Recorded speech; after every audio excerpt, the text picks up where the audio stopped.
Hello everyone, it's almost been 3 months since I have started to creating learning videos.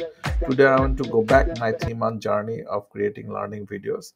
I want to show you what I have done in last 3 months, what went well, really well, what could have been done better, what is my self declaration as a self learning, what I want to do in next 3 or 6 months. Let's begin what I have done in last 3 months. Okay, so in project management side আমরা আসলে last 3 মান্থসে আমি chapter 5 পর্যন্ত video upload করা শেষ করেছি। Chapter 13 PM বুক guide 6 এডিশনের 13টা chapter আছে, এর মধ্যে 5টা চ্যাপ্টার পর্যন্ত আমি শেষ করতে পেরেছি। 7th এডিশন স্টিল আমি এখনো শুরু করিনি। বেসিক্যালি ট্রান্সমিশনটাও আমি শুরু করেছি, এখানে জাস্ট কিছু বেসিক নলেজ দেওয়া হয়েছে ডিডাব্লিউডিএম এর উপর। ফাইবার বেসিকটাও আমি শেষ করেছি এই 3 মাসের মধ্যে। সো এই হলো মোটামুটি আমার লাস্ট 3 মান্থসের কন্টেন্ট কমপ্লিশনের progress. So apart from this, আমরা যেহেতু 3 মাস আগে আমার ফেসবুক আর ইউটিউবে কি পরিমাণ সাবস্ক্রিপশন ছিল, কি পরিমাণ ভিউজ হয়েছে, এগুলো আমি রেকর্ড রাখি নাই। Just as a reference I want to keep it like that because maybe in next retrospective I want to show you what is the comparison between these 3 months and next 3 months difference. Okay, so just for a reference, আমি আসলে খুব বেশি looking for it না, আমি এটা কতটা like হয়েছে কতটা ভিউ হয়েছে এটা নিয়ে আমি বেশি ফোকাস না। এখন আমি চাই যে আমার কন্টেন্ট গুলাকে প্রপারলি আপলোড করতে, specially PM box 6 edition 7th edition ট্রান্সমিশনটার মোটামুটি একটা শেষের দিকে পর্যন্ত কন্টেন্টটা ক্রিয়েট হয়ে যাওয়ার পরে আমি এই দিকে হয়তো ফোকাস করব, অথবা নাও করতে পারি।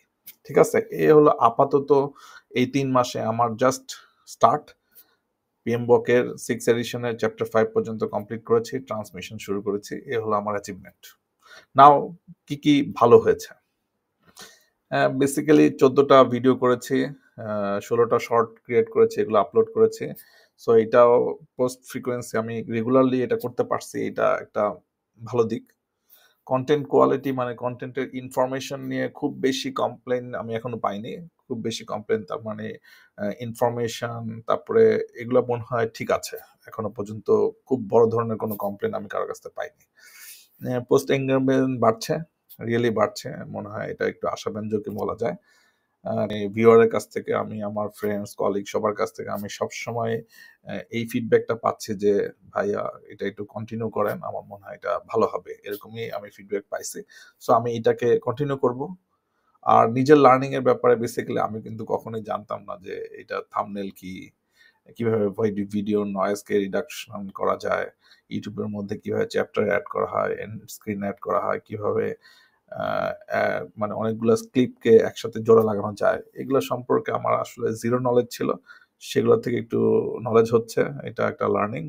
এবং আমি একটু ইন্টারেস্টেড হচ্ছি কিভাবে গ্রাফিক্সকে মানে মোর গ্রাফিক্স আমার ভিডিওর মধ্যে ইনক্লুড করা যায়, সেটা হয়তো আপনারা আস্তে আস্তে দেখতে পাবেন।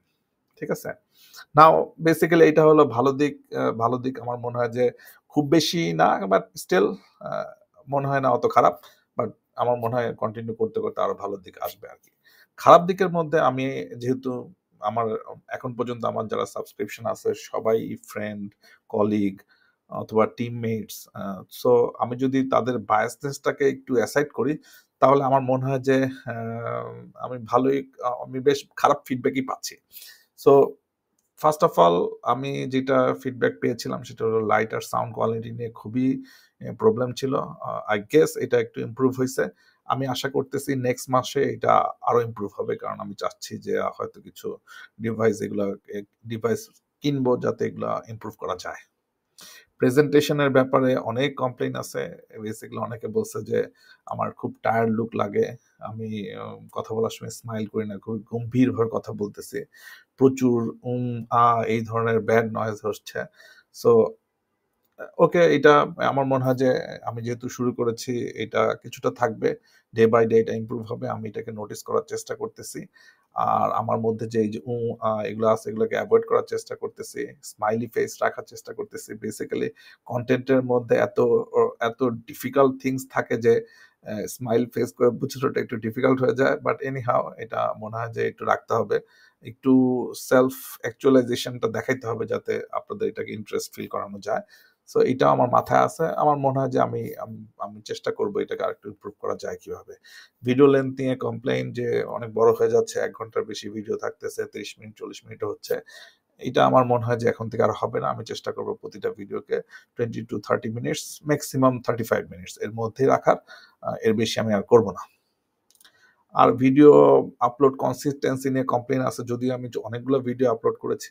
বেসিক্যালি দেখা যায় যে সপ্তাহে হয়তো ফ্রাইডে, স্যাটারডের আশেপাশে আমি অনেক বেশি ভিডিও একসাথে আপলোড করতেছি। কিন্তু অন্য সময় আমি আর ভিডিও আপলোড করতেছি না। সবাই যেটা আমাকে বলেছিল যে পিরিয়ডিক্যালি এবং একই টাইম ইন্টারভ্যালে যদি আমি ভিডিও আপলোড করি এইটার রিচটা বেশি হয়। ওকে, এটা আমি ট্রাই করব। বাট আমি জানি না, আমার মোস্টলি ফোকাস থাকবে ফ্রাইডে, স্যাটারডে এই সময়টা, কারণ এই সময় আমার অফ ডে থাকে। আমি চেষ্টা করি ওই মধ্যেই ভিডিওগুলোকে করার জন্য, যাতে আমার ওয়ার্কিং ডেতে আমার ওয়ার্কের মধ্যে এগুলো ইন্টারাপ্ট না করে। ঠিক আছে? এই হলো মোটামুটি আহ, খারাপ দিক। সো খারাপ দিকের মধ্যে সাউন্ড, আমার প্রেজেন্টেশন স্টাইল, এগুলো আমি চেষ্টা করবো ইমপ্রুভ করার জন্য। ওকে, আশা করি আপকামিং ভিডিওগুলোর মধ্যে এই ধরনের প্রবলেমগুলোকে আমি নোটিস করে এগুলোকে অ্যাভয়েড করার চেষ্টা করব। নাও আমার একটা সেলফ ডিক্লারেশন আছে। লাস্ট ৩ মাস এই ভিডিও আপলোড এবং অনেকের সাথে কানেক্টেড হওয়ার চেষ্টা করার ক্ষেত্রে আমি কিছু জিনিস ফেস করছি। সেই জিনিসগুলোর জন্য একটু ক্ল্যারিফাই করার জন্য আমি ৩ টা জিনিস বলতে চাই। ১ নাম্বার জিনিস হলো যে আমার ফোকাস কিন্তু কোনো সার্টিফিকেশনের জন্য না। আর আমি আসলে সার্টিফিকেশনের জন্য আপনি যদি আমার কাছ থেকে সার্টিফিকেশন পিএমপি এক্সাম অথবা এসএপি এক্সাম অথবা আরএমপি এক্সাম অথবা অন্য কোনো এক্সামের জন্য কোনো গাইডলাইন চান, ইটস আমার মনে হয় আমার পক্ষে এটা সম্ভব না। আমার লার্নিংটা, আমার সেশনগুলো হয়তো আপনাকে একটু হেল্প করবে, বাট আমি কিন্তু পুরো সিলেবাস কভার করছি না। সো আমার যতটুকু মাথায় আছে, যতটুকু নিয়ে আমি ভাবনা করতেছি, যতগুলো আমার মনে হয় যে আপনারা শিখলেই হচ্ছে, আমি সেগুলোকেই হাইলাইট করছি। ইভেন আমি জানিও না যে এক্সামের কন্টেন্ট আউটলাইট কি কারেন্টলি। সো আমার কাছ থেকে সার্টিফিকেশনের হেল্প পাবেন না। আমাদের মার্কেটে অনেক ভালো ভালো প্রজেক্ট ম্যানেজার আছে, অনেক ভালো ভালো প্রোগ্রাম ম্যানেজার আছে, যাদের কাছে আপনি চাইলেই এটা সার্টিফিকেশনের জন্য এনরোল হইতে পারেন। আমি এটাতে হেল্প করতে পারবো না। বাট আমার সেশনগুলোতে আপনি যদি দেখেন তাহলে it could help you to pass the exam. Okay? Second জিনিসটা হলো যে আমি কিন্তু যখনই যেই সেশনটা নিয়ে রেকর্ড করি, আমি কিন্তু কোনো প্ল্যান করি না যে আমি এই সময় কি বলবো, আমার কি বলা উচিত, বা আমি কোনো মানে স্ক্রিপ্টও লিখি না, কোনো কিছু করি না। আমার জাস্ট আমার তখন যা মনে হয় আমি তা বলতে থাকি। সো আমি চেষ্টা করি ওইটাকে রিলেট করে আপনাকে কিছু বোঝানোর জন্য, ব্যাকগ্রাউন্ড দিয়ে তারপরে শুরু করি। এটা হলো আমার স্টাইল। আমি এটা চেঞ্জ করতে পারবো না। আমাকে যদি কেউ বলে যে একটু প্রফেশনাল হইতে হবে, ওয়ার্ডিং গুলাকে কনটেক্সচুয়ালাইজ করতে হবে, এগুলো ঠিক আছে, নো নো প্রবলেম। বাট আমি খুব বেশি ডিফিকাল্ট ওয়ার্ডিং করতে পারবো না। আমি কনটেক্সটের মধ্যে থেকে সবসময় আলোচনা করি, চেষ্টা করি। মাঝে মাঝে কনটেক্সটের বাইরে চলে যায়। এটা আসলে বেসিক্যালি যখন কথা বলছি তার মধ্যে চলে আসে। সো এটা আমার স্টাইল। আমার মনে হয় এটা আমার জন্য একটু ডিফিকাল্ট টু অ্যাভয়েড। আমি এভাবেই চেষ্টা করব। বাট আমি যেটা করতে পারি সেটা হলো যে টাইমটাকে ঠিক রেখে, কনটেক্সটটাকে ঠিক রেখে আমার রেকর্ডিংটা করার চেষ্টা করব। ওকে? বাট আমি বেসিক্যালি প্রেজেন্টেশনে কি আছে, আমি কি আছে, কি বলছি এটা হয়তো একটু ডিফারেন্ট পাবেন। কিন্তু আপনি যদি একটু মনোযোগ দিয়ে শুনেন, আমি আমি আমি 100% সিওর আপনি রিলেট করতে পারবেন। আমি এমন কিছু না যে আমি আউট অফ বক্স কোনো কিছু নিয়ে আপনার কাছে আসবো। আমি যেটা নরমাল প্র্যাকটিস, যেটা আমার কাজের এক্সপেরিয়েন্সের সাথে আমি যেভাবে শিখেছি, আমি যেভাবে বুঝেছি সেটা বলার চেষ্টা আমি করব সহজ ভাষায়। আমি চেষ্টা করব বইয়ের যত ধরনের জার্গন আছে সেগুলাকে যদি একটু কঠিন হয় এভয়েড করার চেষ্টা করব। সে ফর এক্সাম্পল আমি যদি ট্রান্সমিশনের কথা বলি, দেয়ার আর মেনি টার্মস, ইডিএফএ, তারপরে কি রামান এমপ্লিফায়ার, মানে এগুলোতে অনেক ডিফিকাল্ট ওয়ার্ডিং আছে। সেগুলো যদি আমি একটু অ্যাভয়েড করার চেষ্টা করি, এটা আসলে যারা ভিউয়ার তাদের জন্য, যারা একটু কম এই সম্পর্কে জানে তাদের জন্য একটু ইজিয়ার হয়। বাট এনি হাউ, এটা আমার স্টাইল যে আমি চেষ্টা করি একটু ব্যাকগ্রাউন্ড দিয়ে নিজের মতো করে বলার, কনটেক্সচুয়ালি নিজের মতো করে বলার। এটা আমার মনে হয় আমি অ্যাভয়েড করব না। আমি এটাকেই কন্টিনিউ করার চেষ্টা করব। বাট আমি কনটেক্সটে থাকার চেষ্টা করব সবসময়। ঠিক আছে? সেকেন্ড জিনিস, থার্ড জিনিসটা হলো ডেফিনেট আমি যেহেতু কোনো প্ল্যান, কোনো স্ক্রিপ্ট বা কোনো চিন্তা ভাবনা করে না করে কথা বলতে থাকি। সো হয় কি যে মাঝে মাঝে আমি কিন্তু ভুল পড়াই। সো এটা একটু অ্যালার্ট থাকা লাগবে। আমার যদি আপনার কাছে মনে হয় যে কোনো জায়গা নিয়ে আপনার সন্দেহ হচ্ছে, you should check back, look back your books or some text documents. Maybe sometimes I may give you a wrong ideas for something, for some topics. So এটা নিয়ে একটু অ্যালার্ট থাকবেন। আমার মেইন থিম হলো যে আমি চেষ্টা করব আপনার মধ্যে একটু ইনফ্লুয়েন্স করার, যে আপনি যাতে এই বিষয়টা নিয়ে একটু পড়াশোনা করেন। আপনি যদি একটু পড়াশোনা করেন, it will be good for me. এবং আমি যদি এর কারণে যদি আমাকে ভুল পড়াইতে হয়, I am okay to do that, okay?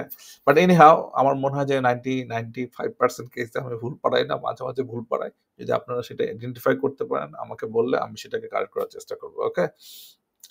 Last topics হলো যে আমি আসলে নেক্সট 3 মান্থস অথবা 6 মান্থ আমি কি করতে চাই।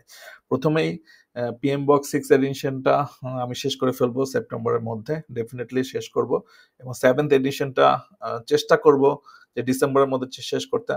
কারণ হলো যে আমি যতটুকু জানি 8 এডিশন আসতেছে জানুয়ারিতে। সো ডিসেম্বরের মধ্যে যদি আমি 7th এডিশনটা শেষ করতে পারি, তাহলে জানুয়ারিতে আমি 8 এডিশন নিয়ে কাজ করতে পারবো। ট্রান্সমিশনের ক্ষেত্রে খুব বেশি টার্গেট নাই। 30 সেপ্টেম্বরের মধ্যে আমি চাই যে বেসিক আইডিয়াগুলো, amplifier, multiplexing, supervision unit, OTN নিয়ে শেষ করে ফেলতে। তারপর আমি অ্যাসন, ফাইবার ডক্টর এগুলো নিয়ে কথা বলবো, হয়তো ইন অক্টোবর নভেম্বরে কথা বলবো। ঠিক আছে, এ হলো আমার মোটামুটি 3 মাসের টার্গেট। আশা করছি এভাবেই চলতে থাকবে, এবং আশা করছি যে আমার ভিডিও কন্টেন্টগুলোর মধ্যে আরো একটু কোয়ালিটি আনতে পারবো। এই পর্যন্তই আজকে। That's it for today. শেষ হলো আমাদের প্রথম রেট্রোস্পেক্টিভ সেশন। আশা করি আপনাদের ভালো লাগছে। বেসিক্যালি আমার কাছে মনে হয় যে রেট্রোস্পেক্টিভ হলো ওয়ান কাইন্ড অফ থিংস যেটা আপনাকে কন্টিনিউয়াস ইমপ্রুভমেন্টের দিকে নিয়ে যাবে। তো দেখা হবে আমাদের নেক্সট রেট্রোস্পেক্টিভ সেশনে আফটার 3 মান্থস। Thank you.